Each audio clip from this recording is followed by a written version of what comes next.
गीत संहिता एक पर्व 1-6 जदि आम पढ़ू सेठार लिखा जाए जो जन दुष्ट मान मंत्रणा चले ना अबा पाप मान मार्ग में ठिया हुए ना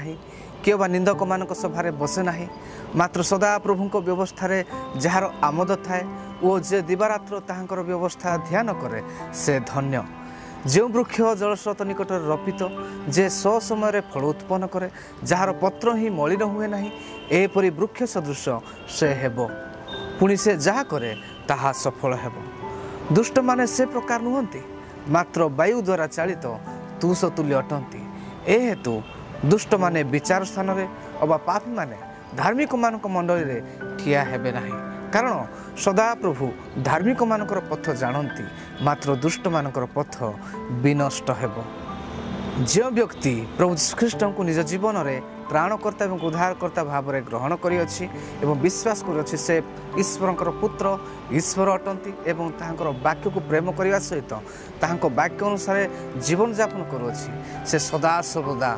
उन्नति हेबो। किंतु जो व्यक्ति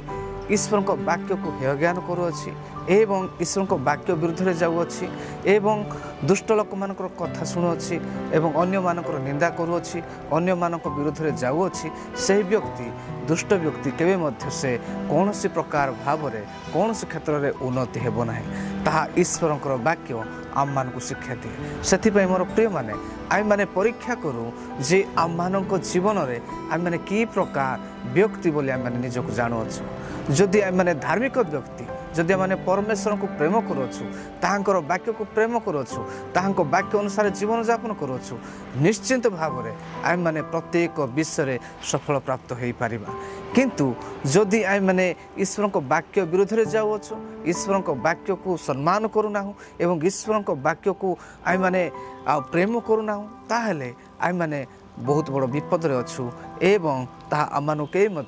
सफलतार पथ दे पारिबो नाही। किंतु ईश्वर को वाक्य अनुसार जीवा द्वारा ही आम मैंने सफलतार पथ को अनुभव करि पारिबा।